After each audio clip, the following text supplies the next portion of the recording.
thanks for coming back and helping me to go through the 10 most common sport-related injuries with you. Today we're going to go with low back. This is a very big point of tightness for a lot of people. And it's not only just forward bending, back bending, there's rotational issues too. So if you're a pitcher, if you're a hitter, if you're making spectacular plays on the soccer field, or a tennis player, or even a golfer, you're going to need some rotation in the spine. You're going to have a nice, soft, flexible back to absorb some shock on the field or just to get some power and torque.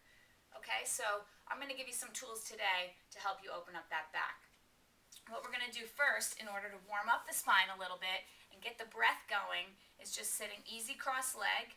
Like I've told you before, sometimes sitting easy cross-leg isn't so easy. And if you feel like you are like this in easy cross-leg, then it's a good opportunity for you to sit on a block or 2 or 3, and that's going to make it a lot easier for you to open the groin and sit up nice and tall. You do always want to be on the sits bones, not behind them. This is just creating more tension in your spine, your abdominals. Okay, so you're going to come here. You're going to take a nice deep breath in. You're going to bring the arms down, and you're going to start twisting. Your arms are in a 90-degree angle. Your elbows are as high as your shoulder, fingers extended to the sky. If you could do it with your eyes closed, great. If you get too dizzy, no problem. Just keep them open, spot ahead. Go as deep as you can. What you want to do is look behind you with each twist. Again, unless you get too dizzy. And we're doing this warm-up for 2 minutes.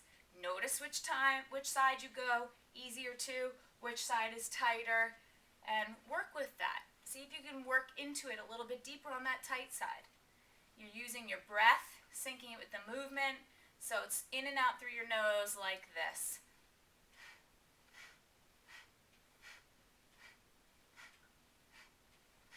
And after your 2 minutes, deep breath in, interlace your fingers, press your palms up to the sky, and then exhale, hands into heart center.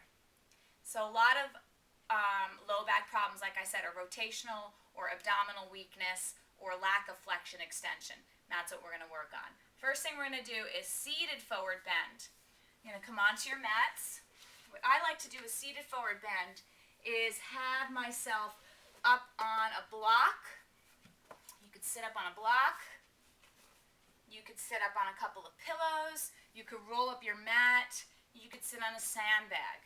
Just so that your hips are higher than your heels. It gives you this feeling of stretching downhill, so there's less effort being pulled into stretching those hamstrings out a little bit.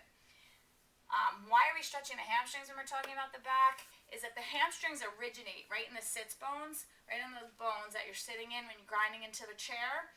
They attach right there. So you can imagine if they're very tight, if your hamstrings are very short and tight, they would pull down on the sits bones, on the pelvis, and change the rotation, the tilt, of the pelvis. And what that does is, you can see if I exaggerate it, changes the whole structure of your body, overstretches the back, weakens the abdominals. So it's important that we start by opening up the hamstrings first so you can get back into a neutral pelvis. All right, so like I said, hips higher than your heels. I want you to make your feet about hips width apart, toes straight up to the sky, and your feet are square as though they were leaning up against a wall. So they don't look like that, which is very, very common, and it might even happen while you're in the pose. They don't look like that. Nice and square. You're going to reach down, and you're going to grab the outside of your foot, even if you have to be here, because I want your chest and belly attached to your thighs. Okay? And then you're going to walk it out, walk it out, walk it out the best you can with your chest and belly attached to your thighs. Keep an eye on your feet. They don't roll in. And you're going to relax your head down. If you have another block, it's nice to put the block here and actually rest your head on that so you can release any tension in the neck. So you're going to stay here with some nice deep breaths until you feel like you can go a little bit deeper. And you're going to sink in. You'll walk your feet out more and more. More and more and more and more. Okay, I want you to imagine that your forehead will be touching your mid-shin one day. This is what I see a lot of when people are stretching their hamstrings. I don't even feel it back here. All I do is feel it in the back of in my back. When you're doing a hamstring stretch, the movement comes from here. You hinge like a hinge joint from your hip, not from your back. Okay, so you're leaning almost like your chest, your heart will hit this block before your forehead is ever even near it. And then you'll feel it. And it's okay to have a bent knee. You'll still feel it. And you're holding this one for 4 to 6 minutes. You could even hold it longer if you have the stamina to do so. But the longer you hold and sink in and breathe, the more you're going to open those hamstrings up in time. Another amazing thing to do while you're there is have your sandbag on your back, and it gives you a little bit of weight into the pose, and you could really relax into it that way. We love working with sandbags, so you could try that as well. You could even make one or get a 5-pound bag of rice, stick it in a pillowcase, and put it on your back. But be careful when you swing it around and put it on your back, okay? So the next one is wall leans, like we did in another segment. You're going to come up, opening up those hamstrings again, this time against the wall. Feet are approximately the distance of the length of one of your foot away from the wall. So maybe 6, 7, 8, 9, 10 inches away from the wall. Feet are parallel, hips width apart. Track the knees right over your toes. Bring your chest around, rest it on your thighs. Hold your ground. Lean your head up against the wall. Some of you are only going to be here. That's fine. You'll sink in eventually until you're all the way up against your back. Mid-back, hold here. If you can, start lifting the sits bones up to the sky and feeling that opening really deep into the hamstring. Bend and release out of it. Hold that one 2 or 3 minutes if you can. That one takes a lot of commitment to hold because it is so true to the hamstrings that it's not a happy place to be initially. So now we're going to come back to seat and work a little rotation in the spine. You're going to come. Let's bring the left heel by your right hip, right foot up and over. Okay? Easy enough for some, not so easy for others. Butt has to be on the ground. Your right hip cannot be off the ground. If you do, and then you go to twist, you're creating more of a tension-filled back, especially on the right. So you want your butt very grounded before there's any rotation. Your back as long as it can be before there's any additional rotation. So if you can't do this, sit on a block. If you still can't do it sitting on a block, can't get the foot over, put the foot on the inside of the knee. No big deal, you're still going to get the rotation, and in time, you'll be able to get rid of the block and put the foot right over that knee. You want to keep this foot flat. Again, hips are grounded. Sit up nice and tall. Right arm's going to go behind your back. That's going to help propel your spine up. Thinking very lifted.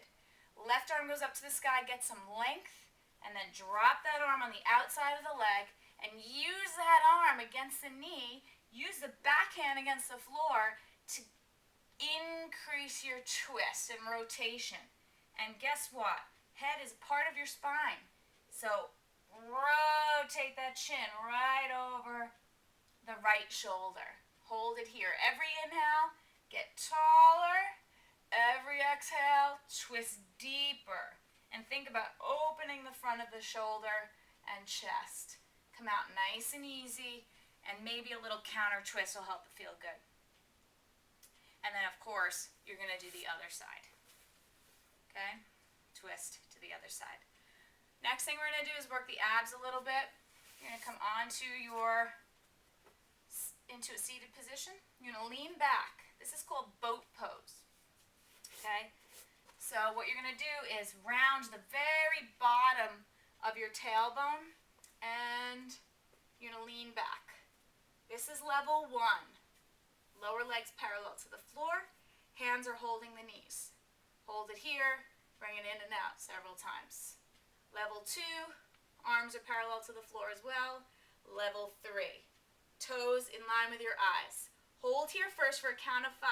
You're squeezing your legs together like you have one nice long leg, and you're going to bring the knees in. You could do this 10, to 50 times.